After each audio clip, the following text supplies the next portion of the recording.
एक पूरा तंत्र है जो इस इंडस्ट्री को चलाता है और इस तंत्र का हिस्सा है हमारा सिस्टम। कई सारे केसेज ऐसे होते हैं जिसमें पुरुष अपनी तरफ से प्रॉपर एविडेंसेज कोर्ट में प्रस्तुत ही नहीं कर पाते हैं। वो इनोसेंट होते हुए भी खुद को इनोसेंट प्रूफ नहीं कर पाते हैं। तो ऐसी स्थिति में पुरुष आखिर क्या करे? कई पुलिस ऑफिसर जिन्होंने ऐसे केसेस को इन्वेस्टिगेट किया है या लॉयर जिन्होंने ऐसे केसेस को लड़ा है, वो ऐसे मामलों में पुरुषों को कुछ सावधानियां बरतने की सलाह देते हैं। भारतीय कानूनों को, भारतीय न्याय व्यवस्था को ध्यान में रखते हुए आपको ये कदम उठाने ही चाहिए।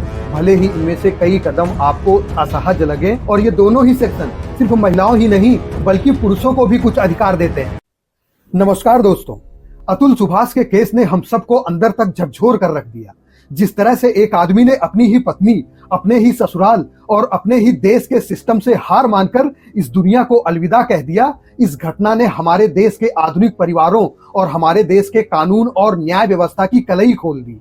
और जिस तरह से इस घटना के बाद बहुत सारे केसेस सामने आ रहे हैं जिसमें पुरुष ये आरोप लगा रहे हैं कि उनकी पत्नी या उनके ससुराल पक्ष के द्वारा भारतीय कानूनों का गलत फायदा उठाकर उनको प्रताड़ित किया जा रहा है, ये हमारी न्याय व्यवस्था को और ज्यादा एक्सपोज करता है। और इन्हीं सब केसों के बीच सोशल मीडिया पर एक ट्रेंड प्रचलित हो रहा है, #MenToo। इस ट्रेंड का मकसद है देश दुनिया समाज को ये बताना कि पुरुषों को किस तरीके से प्रताड़ित किया जा रहा है। और इन सब के बीच कुछ सवाल खड़े होते हैं।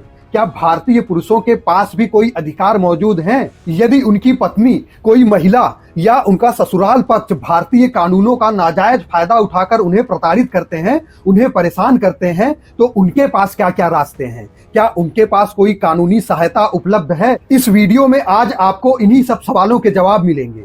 तो अगर आप भारत में रहते हैं और कोई पुरुष हैं तो ये वीडियो आपके लिए बहुत जरूरी है, इसको अंत तक देखिएगा। देखिए, हमारा भारतीय समाज पैट्रियार्कल यानी पितृसत्तात्मक समाज है। यहाँ पर पुरुषों को औरतों से ऊपर माना ही जाता रहा है और पुरुषों के द्वारा हमेशा ये कोशिश की गई है कि औरतों को, महिलाओं को किसी तरीके से दबाकर रखा जाए, और इस दबाने के चक्कर में महिलाओं के ऊपर अत्याचार भी होते ही रहे हैं। तो महिलाओं को सुरक्षा देना ये बहुत ज्यादा जरूरी है, और इसी सुरक्षा को देने के लिए ऐसे कानून बनाए गए कि पुरुष महिलाओं के ऊपर कोई अत्याचार ना कर पाए।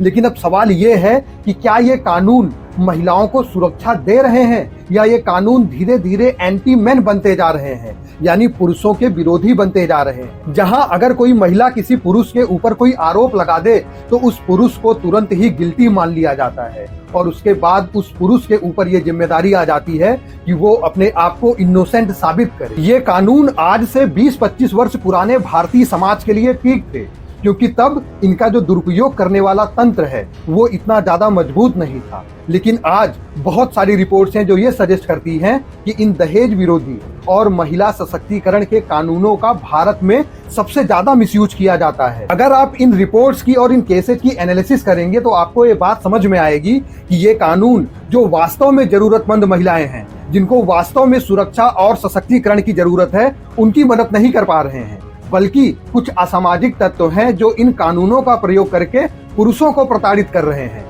तो ये कानून ना ही ठीक से महिलाओं को सुरक्षा प्रदान कर पा रहे हैं और ना ही पुरुषों को कुछ लाभ दे रहे हैं। वास्तव में महिला सशक्तिकरण के नाम पर बने इन कानूनों का, इन नियमों का अगर किसी को फायदा हो रहा है तो वो वे लोग हैं जो सिस्टम के अंदर बैठे हुए हैं। अमेरिका में इस समय डिवोर्स एक इंडस्ट्री है, और कुछ रिपोर्ट्स की माने तो इसका टर्नओवर हॉलीवुड के टर्नओवर से भी ज्यादा है। भारत भी अब कुछ इसी नक्शे कदम पर चल रहा है। यहाँ पर भी डिवोर्स एक इंडस्ट्री बन चुका है। एक पूरा तंत्र है जो इस इंडस्ट्री को चलाता है, और इस तंत्र का हिस्सा है हमारा सिस्टम। पुलिस, वकील, जजेज का स्टाफ, क्लरिकल स्टाफ, कुछ मीडिएटर्स, ये सब इस डिवोर्स इंडस्ट्री को फल फुला रहे हैं। अब जैसे ही कोई महिला किसी पुरुष के खिलाफ कोई कंप्लेंट करती है तो सबसे पहले पुलिस वाले इसको कमाई की एक अपॉर्चुनिटी मान लेते हैं। मैं यहाँ सभी पुलिस वालों की बात नहीं कर रहा हूँ, लेकिन हमारे सिस्टम में ऐसे पुलिस वाले हैं जो इसको अपनी कमाई का एक जरिया मानते हैं। और इसके बाद सीध में आते हैं वकील।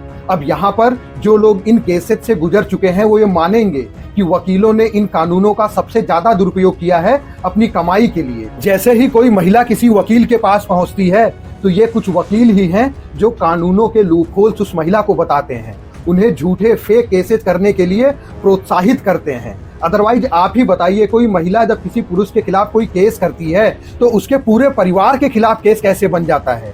कुछ तो डिस्टेंट रिलेटिव होते हैं, जो रिश्तेदार बहुत दूर रहते हैं, ये महिलाएं उनके खिलाफ भी केसेस कर देती हैं।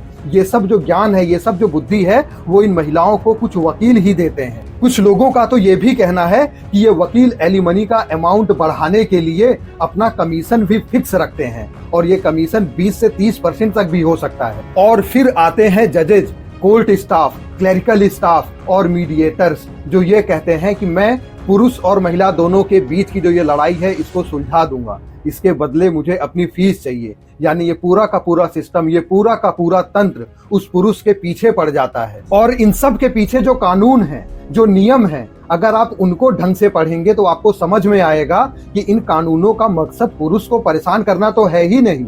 ये कानून तो बड़ी साफ नीयत से बनाए गए हैं, फिर ऐसा क्यों हो रहा है? सीआरपीसी की धारा 125 और एलिमनी और मेंटेनेंस से संबंधित जितने भी रूल्स हैं, उनका उद्देश्य है कि अगर कोई विवाह फेल हो जाता है तो इस फेलर के बाद जो महिला हैं एवं इस विवाह से उत्पन्न जो बच्चे हैं, उनको बदहाली की अवस्था में नहीं छोड़ा जा सकता। एलिमनी और मेंटेनेंस से संबंधित ये जो रूल्स हैं, ये जो नियम है, इनका मकसद यही है कि अगर कोई डिवोर्स होता है तो उसके बाद महिला, बच्चों और पुरुष सबकी लाइफ पर इसका इम्पैक्ट मिनिमम होना चाहिए, जो बिल्कुल सही बात है। लेकिन एलिमनी, जिसको हम हिंदी में निर्वहन निधि या गुजारा भत्ता भी कह सकते हैं, ये वो अमाउंट है जो डिवोर्स के टाइम पर वन टाइम पेमेंट के तौर पर दी जाती है। और मेंटेनेंस, जिसको हम मासिक गुजारा भत्ता कह सकते हैं, इनका अमाउंट किस तरीके से तय किया जाए, इनकी राशि कैसे तय हो, इसके लिए कोई रूल डिफाइंड नहीं है, और यही इसका सबसे बड़ा लूप होल है। हालांकि सुप्रीम कोर्ट ने समय समय पर अपने जजमेंट्स के जरिए एलिमनी और मेंटेनेंस के अमाउंट को किस तरीके से डिसाइड किया जाए, उसमें एक यूनिफॉर्मिटी लाने के लिए कुछ गाइडलाइंस जारी करी है।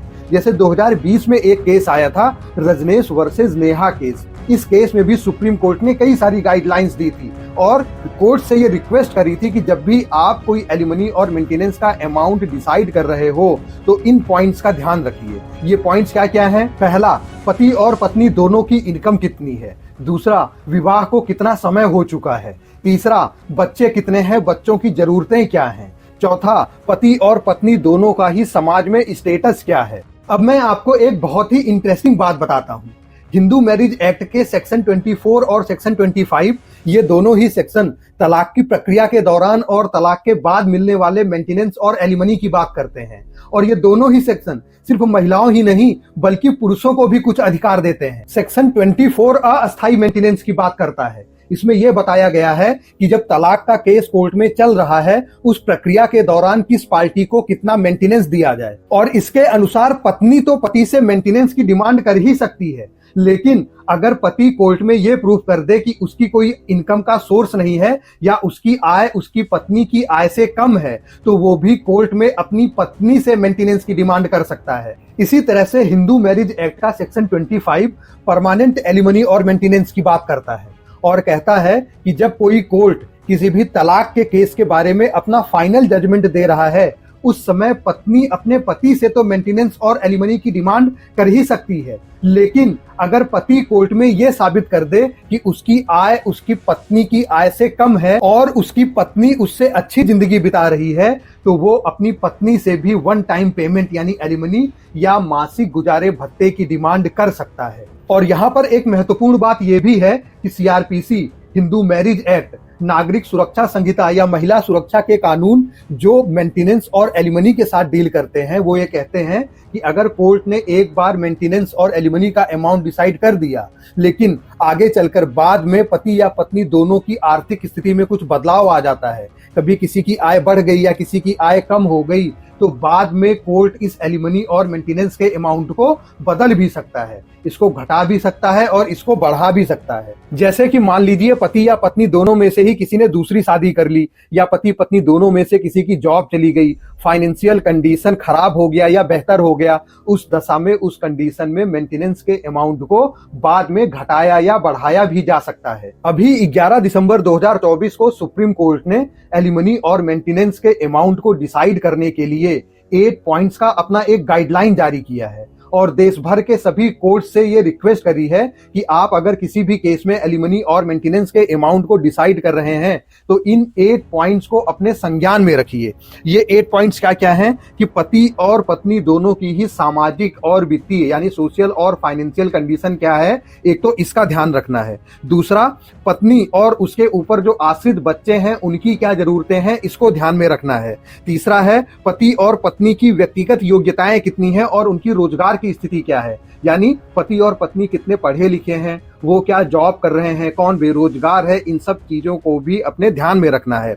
मेंटेनेंस मांगने वाली पार्टी की अपनी आय और उनकी संपत्ति क्या है, यानी अगर पत्नी पति से कुछ मेंटेनेंस मांग रही है तो वो कितना कमा रही है, उसके पास कितनी टोटल संपत्ति है, इन सब चीजों का भी ध्यान रखना है। पत्नी के ससुराल में जीवन का स्तर यानी स्टैंडर्ड ऑफ लिविंग क्या था, पारिवारिक जिम्मेदारियों के लिए किए गए रोजगार का त्याग। अब ये एक इंपॉर्टेंट पॉइंट है, अगर शादी के लिए पत्नी ने अपनी जॉब छोड़ दी है या पति ने अपनी जॉब छोड़ दी है शादी के लिए, इस चीज को भी ध्यान में रखना है। केस में जो पैसा खर्च हुआ है महिला का, उस पैसे को भी ध्यान में रखना है। और जो हस्बैंड है, जो पुरुष है, उसकी फाइनेंशियल कंडीशन कैसी है, उसकी कैपेसिटी क्या है, उसके पास कितनी लायबिलिटीज हैं, उसके ऊपर कितने लोग आश्रित हैं, उसकी क्या क्या जिम्मेदारियां हैं, इन सब फैक्टर्स को भी ध्यान में रखना है। और इन सारे फैक्टर्स को ध्यान में रखकर ही एलिमनी और मेंटेनेंस के अमाउंट को डिसाइड करना है। अब इन सब लॉज को, इन सब रूल्स को, इन सब गाइडलाइंस को पढ़कर एक बात तो समझ में आती है कि ये सब या तो थोड़े से जेंडर न्यूट्रल की तरफ झुके हुए हैं या कम से कम पुरुष विरोधी तो नहीं है। अब इन सब के बावजूद भी इतने केसेस कैसे आ रहे हैं जिनसे ये पता चल रहा है कि इस कानून का, इन कानूनों का मिसयूज हो रहा है। तो अभी कुछ दिन पहले जो हमारे एक्स सीजेआई हैं DY चंद्रचूड़ साहब, ये टाइम्स नाउ के एक कार्यक्रम में गए थे। उस कार्यक्रम में जब उनसे इससे रिलेटेड एक सवाल पूछा गया तो उन्होंने कहा कि जो इंडियन जुडिशरी है, भारतीय न्याय प्रणाली है, ये पारिवारिक मामलों में डिसीजन देने की कैपेबिलिटी रखती ही नहीं है। उनका ये कहना था कि भारतीय न्याय व्यवस्था इतनी अच्छी तरीके से इक्विप्ड है ही नहीं कि वो इन पारिवारिक मामलों में ढंग से निर्णय दे सके, क्योंकि पारिवारिक मामले ऐसे हैं कि उस पॉइंट ऑफ टाइम पर कौन सही था और कौन गलत था, उसका पता लगा पाना बहुत मुश्किल है, सबूतों का अभाव रहता है। इसी वजह से इन केसेज में कई बार कुछ अटपटे डिसीजंस देखने को भी मिलते हैं। जैसे एक हाई कोर्ट ने एक डिसीजन दिया था कि अगर पति के पास जॉब नहीं है तो भी उसे मेंटेनेंस देना ही पड़ेगा, वो जाके कहीं मजदूरी करे लेकिन मेंटेनेंस दे। ऐसे ही एक बार एक कोर्ट ने डिसीजन दिया था कि अगर पति की मृत्यु हो जाती है तो जो महिला के सास ससुर हैं, इन लॉज हैं, उनको मेंटेनेंस देना पड़ेगा। तो कुछ ऐसे केसेज भी हैं, कुछ ऐसे डिसीजंस भी हैं। अब हो सकता है कि ये केसेज जेन्युइन हो, लेकिन कई सारे केसेज ऐसे होते हैं जिसमें पुरुष अपनी तरफ से प्रॉपर एविडेंसेज कोर्ट में प्रस्तुत ही नहीं कर पाते हैं। वो इनोसेंट होते हुए भी खुद को इनोसेंट प्रूफ नहीं कर पाते हैं। तो ऐसी स्थिति में पुरुष आखिर क्या करे? कई पुलिस ऑफिसर्स जिन्होंने ऐसे केसेज को इन्वेस्टिगेट किया है या लॉयर्स जिन्होंने ऐसे केसेज को लड़ा है, वो ऐसे मामलों में पुरुषों को कुछ सावधानियां बरतने की सलाह देते हैं। जैसे ही आपको लगे कि आपका रिश्ता अब खराब हो रहा है और वो कोर्ट कचहरी के डायरेक्शन में बढ़ रहा है, तो सबसे पहले आपको अपने घर पर एक सीसीटीवी कैमरा लगवाना है। चाहे आप अपने पार्टनर के साथ रह रहे हैं या पार्टनर से अलग, लेकिन सीसीटीवी कैमरा आपको अपने घर पर जरूर लगाना है। दूसरी बात, आपको अपने पार्टनर से कभी भी अकेले में नहीं मिलना है। वो कितनी भी इमोशनल रिक्वेस्ट करें, आपको अकेले में नहीं मिलना है। और आपके परिवार के किसी मेल मेंबर को भी आपके पार्टनर से कतई अकेले में नहीं मिलना है। टेलीफोन कॉल्स को हमेशा अवॉइड करना है, और अगर आप टेलीफोन पे बात कर रहे हैं तो ये कॉल हमेशा रिकॉर्डेड होनी चाहिए। आपके जितने भी चैट्स हैं, जितने भी मैसेजेस हैं, आप उनको कतई डिलीट मत करिए जब तक कि आपको लग नहीं जाता है कि मामला 100% सॉल्व हो चुका है। अगर कोई भी गवर्नमेंट फंक्शनरी जैसे कोई पुलिस ऑफिसर, कोई जज, कोई वकील आपको परेशान कर रहा है तो उसी समय तुरंत उसके सीनियर से उसकी शिकायत कीजिए। और इसके बावजूद भी अगर आपको लग रहा है कि आपका हरासमेंट हो रहा है तो बहुत सारे मेन एक्टिविस्ट हैं, आप उनसे संपर्क कर सकते हैं। सोशल मीडिया का प्रयोग कीजिए, वहां से आपको अच्छे कॉन्टैक्ट्स मिल सकते हैं जो कि आपके केसेज को बहुत अच्छी तरीके से लड़ सकते हैं।